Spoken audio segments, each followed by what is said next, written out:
Hey there, everybody. Welcome to today's presentation. This is our monthly live interactive chat. So I really encourage you, if you're here and you're awake and all that kind of stuff, please feel free to reach out and, text with me. Send me some of your questions. What I really want to talk about today is addressing COVID-related mental health issues. And yes, like you, I am tired of hearing about COVID. But unfortunately, studies are coming out, and there was one. Let me see if I can pull it up real quick. Yes, this one came out yesterday that indicated that 36% of people are having sleep problems, 32% are having difficulty with their appetite, 18% are having difficulty with temper control, headaches, and stomach aches, 12% have increased alcohol or drug use and or a worsening of current conditions, and 50%, or actually more than 52%, say that they're experiencing all of the above or any of the above. That is really troubling for me. And what I want you to recognize is that there are steps we can take. We can't make COVID go away, but there are steps we can take to start addressing some of these things, because what I've seen in my colleagues, in my patients, as well as just in my friends and family, is that we are engaging in lifestyle factors that are working against us in terms of our mental health. So what does that mean? And I'm going to take this little study out of the way.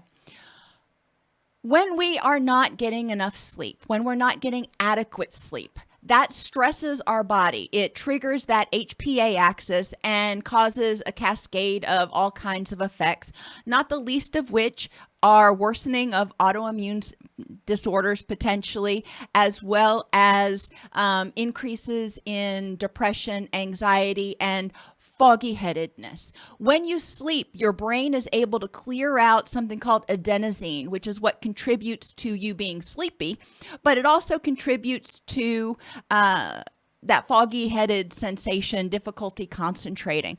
Sleep is important. But you can't just do whatever, unfortunately, like, maybe you could when you were a kid, and expect to lay down and get good quality sleep every night.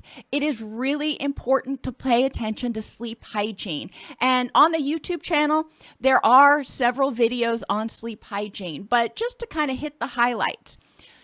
Sleep is controlled in part by our circadian rhythms. It is important to try to go to sleep about the same time every night. Try not to stay up until 3 a.m. binging on Netflix or playing video games or whatever. Try to turn off that blue light on your mobile devices as well as your television and other things about 2 hours before bed, and dim your lights so you are telling your brain that, hey, it's time to start getting ready to go to sleep. That will help trigger your brain to start creating melatonin and getting sleepy. It is also vitally important. Now, a lot of people do things like that already, but what they miss, and what I've seen so much, and it just, it's like dragging fingernails down a blackboard to me, is they're staying inside in the dark all day long, or they're staying inside and having the blinds drawn. And the brain is not getting the message that, hey, we're awake. It's time to secrete all those awake chemicals. So when they get to bedtime, their brain is not really sure, if it's time to go to sleep, because doesn't seem to be any change or much change in light levels. Your brain really needs that sort of shock of daylight. Open the blinds. Please, if nothing else, if you're not leaving your house, open the blinds. It's going to help, set your circadian rhythms. If you can, get outside a little bit every day, even if it's just walking out on your porch for 15 minutes. Get outside each day a little bit, and, try to make sure that you are getting enough sunlight. Another thing that we're seeing a lot of right now is vitamin D deficiencies, because guess what? People aren't going outside. They are staying holed up in their houses. Normally, in order to get enough vitamin D, we need, 10 to 15 minutes of daylight every day. Well, guess what? Most people were getting that when they were going to their cars to go to work. They were going, walking from their car to work, walking from their car to the store. Well, we're not doing that anymore. So we're not getting that incidental sunlight that we used to get that used to help us keep our vitamin D levels up. Now, I'm not saying start taking a bunch of vitamin D supplements. That's generally not a good idea unless your doctor recommends it. But it is important if you're starting to feel sluggish, if you're starting to feel depressed, to get your vitamin D levels tested. Or at the very least, try to get outside for 10 minutes a day. It's not that hard. And you don't have to do it during the high sunshine hours when it's, the risk of skin cancer is higher. In the morning, 8 a.m., get outside, 10 minutes. It'll make a big difference. Trust me. So sleeping is important. I really, if you're not going to do anything else, look at the video on sleep hygiene because it can make a world of difference in your attitude, your stress levels, your energy, your overall apathy.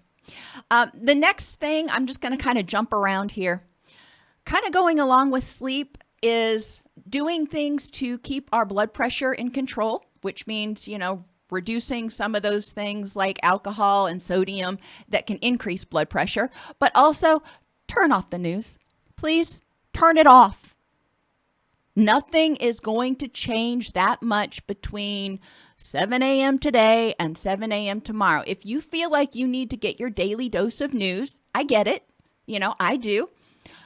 But set some parameters on it because our 24/7 news, all they do now is say the same thing over and over and over again. And unfortunately, right now, you can't put on the news for the most part and hear anything positive because positive isn't getting ratings.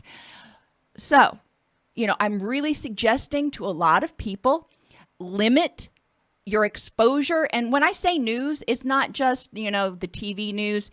When I go to, online, when I go to a search engine, a lot of times they are serving me information.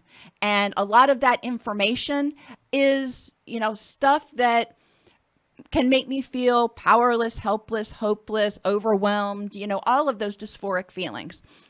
It's really important to pay attention, maybe just unplug from the internet, your social media, mainstream media, all of it, except for if you feel you've got to, maybe 1 hour or 2 a day. I know some people they feel like they're, missing something. There's a lot of FOMO if you're not online, but really think about it.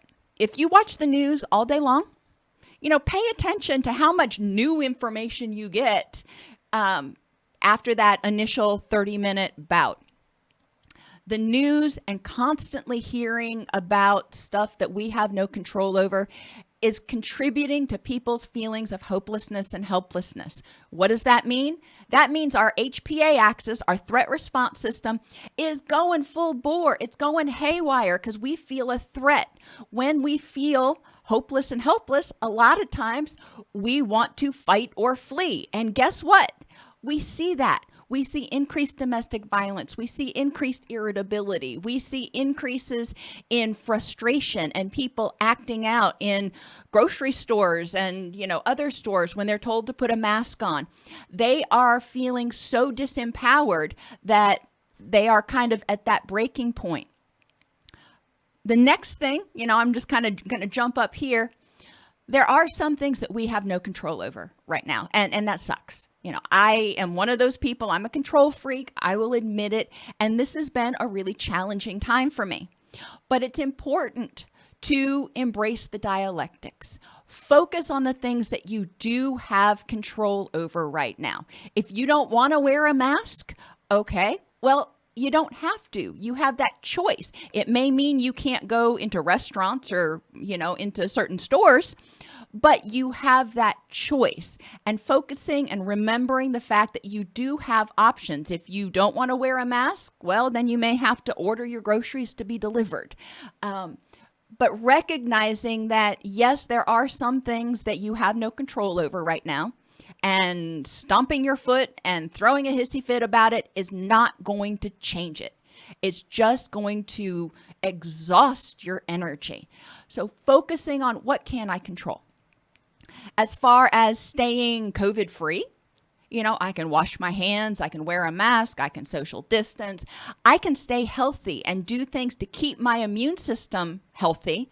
So if I do get exposed to the flu or anything else, I'm not going to get sick. All of those things are possible. What else can you control? Make a list of that today. Identify the things in your life that, maybe the things in your life that are making you unhappy or making you feel powerless right now. And for each one of those things, identify what parts of that you have control or what options you have, because there are always options. You may not like them, but there's always options. The next thing is to exercise. Exercise releases serotonin, it releases endorphins. You don't have to do a whole bunch of stuff, but just increasing your breathing is really important to increase oxygenation. It'll increase your energy levels, but it also increases some of those happy rest and digest neurochemicals. You can exercise. It can be yoga, tai chi, walking, running, calisthenics, cleaning the house for that matter. Whatever it is that makes you happy, that gets you breathing a little harder, is probably going to be beneficial. Say no to alcohol.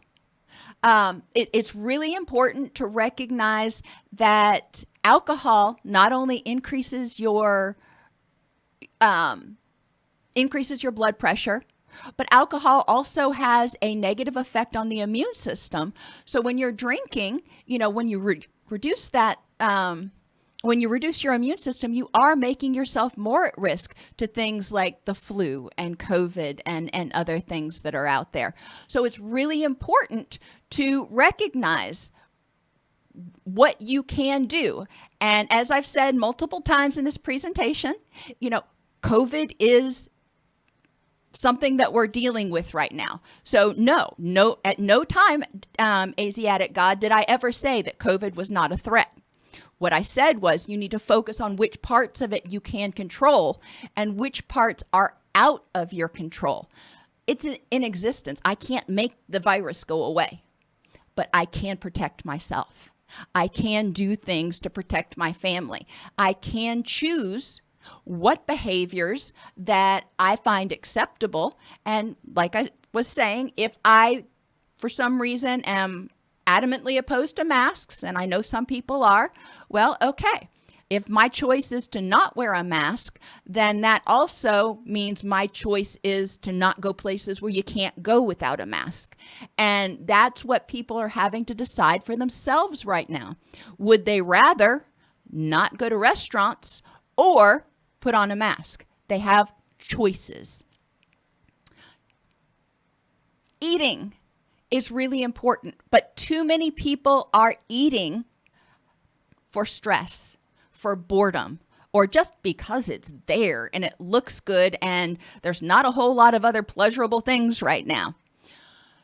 Focus on your eating.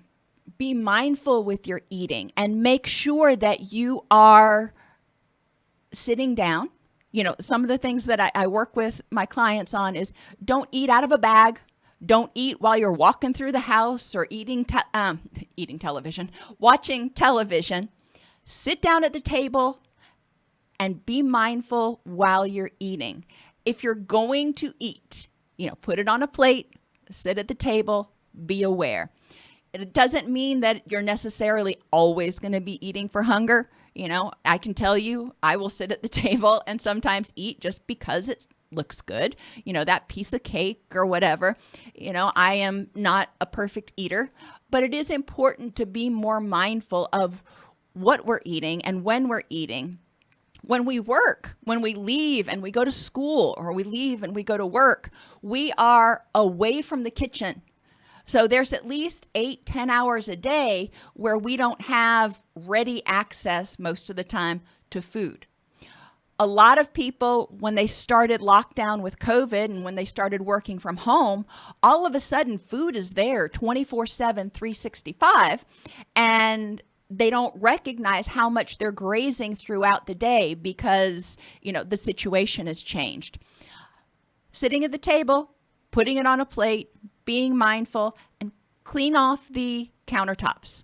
They found that people tend to snack more if food is out and visible. So put it in the cabinets, put it in the refrigerator. And finally, ergonomics. Pain is causing a lot of people to have difficulty sleeping and to be irritable and to not have energy to work out because our home offices are not ergonomically sound. And we're spending a lot more time on the couch, maybe with your laptop on your lap, and those sorts of things. And that encourages us to have really poor posture. Poor posture contributes to pain. Pain contributes to irritability, increased HPA axis, increased cortisol, and decreased quality sleep. Pay attention to your ergonomics. Now, one of the only times that I sit in this chair is when I'm doing these presentations. Most of the time, I am sitting on a great big exercise ball because that does help you or force you to maintain a little bit more proper in the way of proper posture. I stretch periodically. My fitness tracker tells me every hour that I'm supposed to move.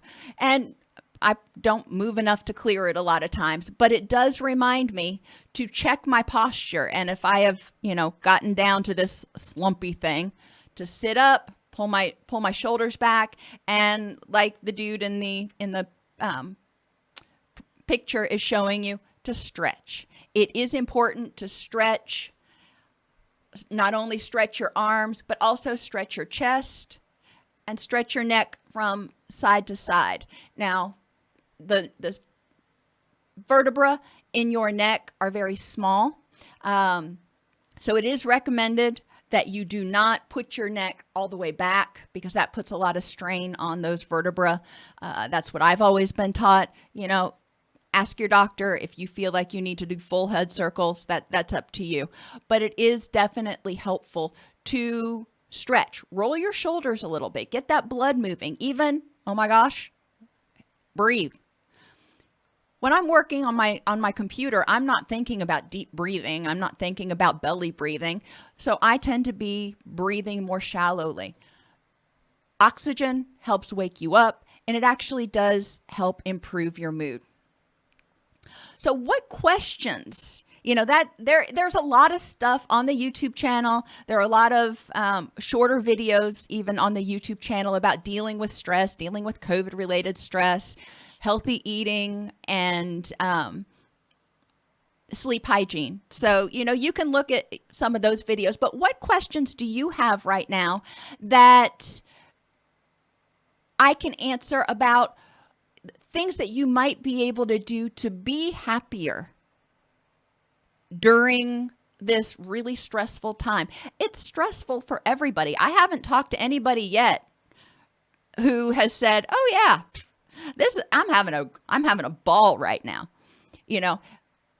Youth are feeling it, adults are feeling it, elders are feeling it.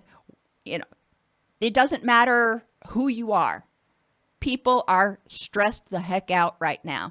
And it's really important to me to encourage people to be mindful. And in the morning, when you get up, do a check-in on yourself and think, what is it that I can do today to make it a good day? Instead of, oh gosh, what's going to happen, or I'm stuck here, or this, that, or the other. Just start your day out by asking yourself, what is it that I can do today to make it a good day?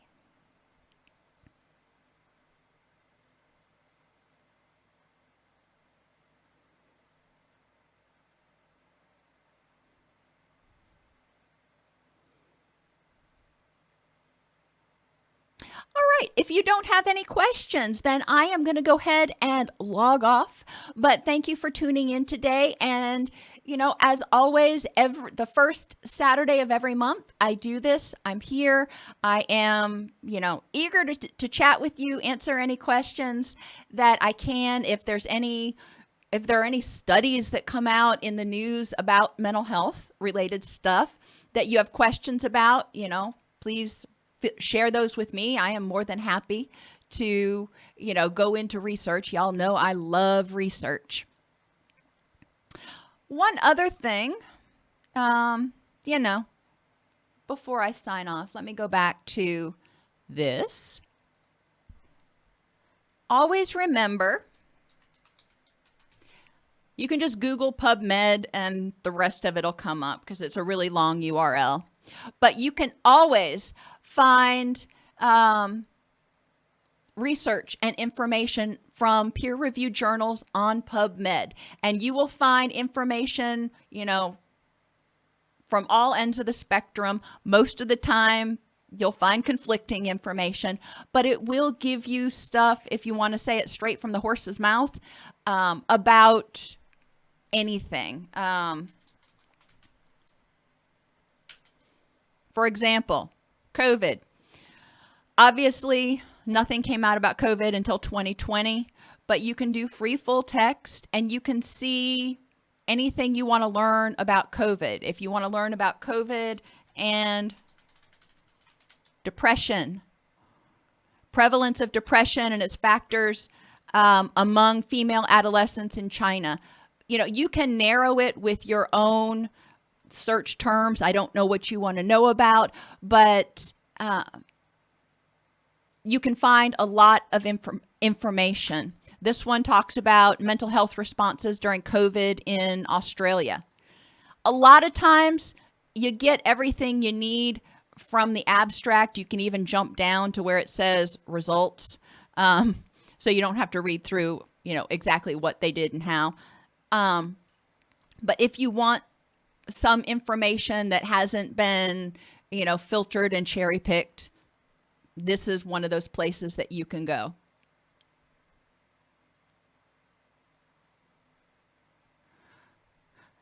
Max, I am so sorry to hear about that. And I'm not surprised that so many people have died from suicide right now. Suicide is unfortunately a effect. I don't want to say a side effect because that minimizes it. It is an effect of everything that's been going on and people's sense of hopelessness and helplessness. And that's one of the reasons I chose to talk about this and addressing mental health issues related to COVID because, gosh, suicides are up dramatically. Mental depression diagnoses are up almost 350%. The prescriptions for antidepressants have skyrocketed over the past 3 months.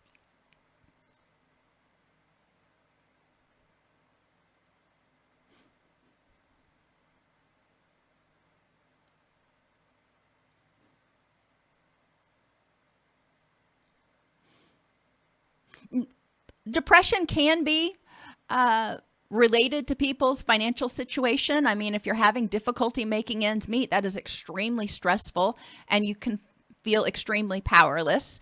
For some people, it's related to being stuck, trapped in a home environment, in lockdown, where with people that they don't get along with or with a bunch of other people who are also stressed out. There's a lot of reasons for clinical depression, significant depression right now. And if any of you are feeling, like you've got clinical depression, like it is really significantly impacting your life, I strongly suggest, reaching out to your local emergency room if it's a crisis, or your physician as soon as possible, because you don't have to feel quite that bad. along with that is going to be trying to figure out ways to help yourself feel more empowered and address, in order to address some of that powerlessness. And sometimes there are no answers. But if you are feeling suicidal, please right now reach out to one of the suicide hotlines or call 911.